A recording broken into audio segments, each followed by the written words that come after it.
من رجالكم ولكن رسول الله وخاتم النبيين وكان الله بكل شيء عليما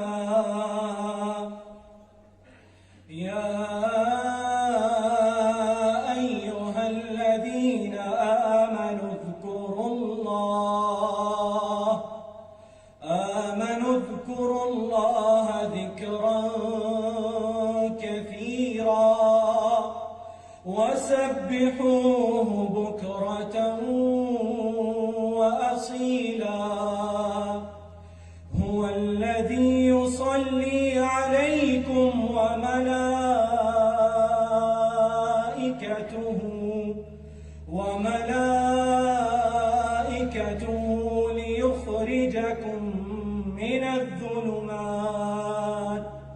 ليخرجكم من الظلمات إلى النور وكان بالمؤمنين رحيما تحيتهم يوم يلقونه سلام وأعد لهم أجرا كريما يا أيها النبي إنا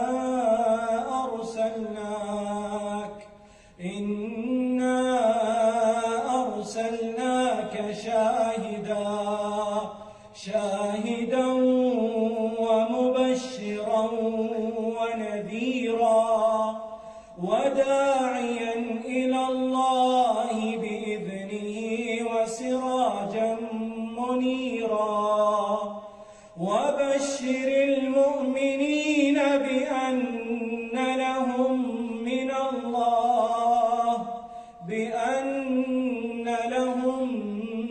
الله فضلا كبيرا ولا تطع الكافرين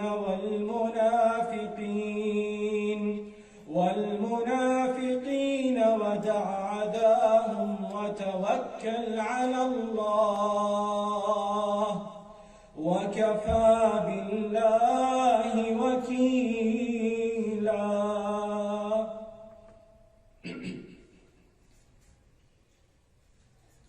شروع اللہ کے نام سے جو بڑا مہربان اور نہایت رحم کرنے والا ہے.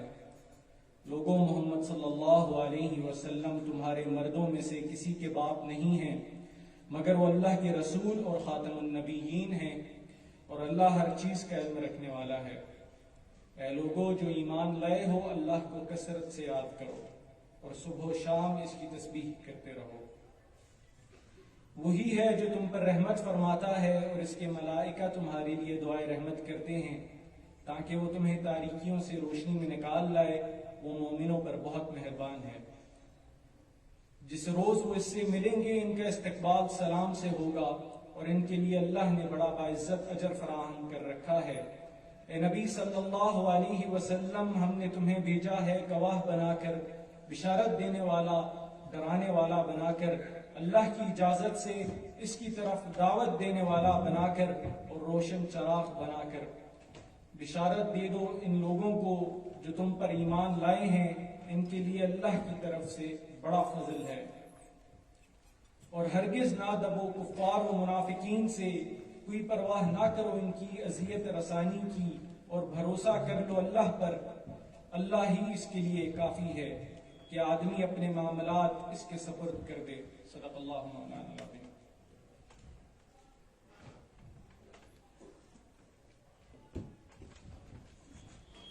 اس کے بعد ہم سب سے پہلے محترم ہمارے آج کے مہمان خصوصی جناب بوریا مقبول جان صاحب کو اس کانفرنس میں تشریف لانے پر خوش آمدید کہتے ہیں. ہم اس پروگرام کی کارروائی کو آگے بڑھاتے ہوئے میں ملتمس ہوں مولانا محمد اسلم صاحب سے کہ وہ تشریف لائیں اور نعت رسول مقبول صلی اللہ علیہ وسلم پیش فرمائیں. مولانا محمد اسلم صاحب.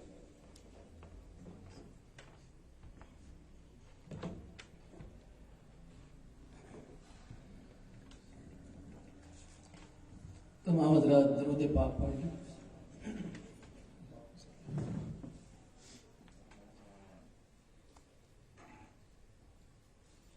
مجھ خطا کار سا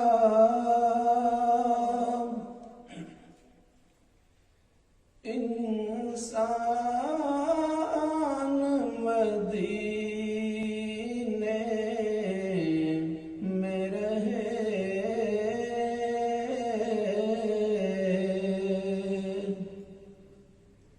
مجھ خطا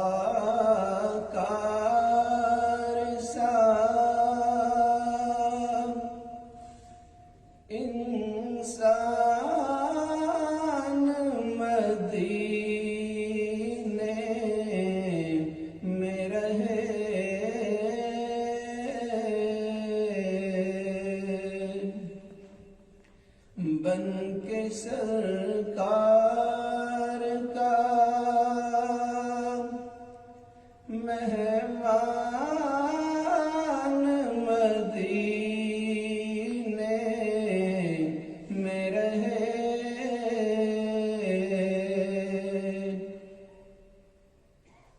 یاد آتی ہے مجھے اہل مدینہ کی یہ بات،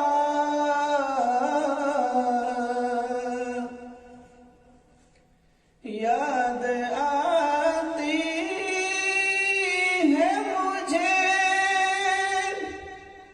اہل مدینہ کی یہ بات.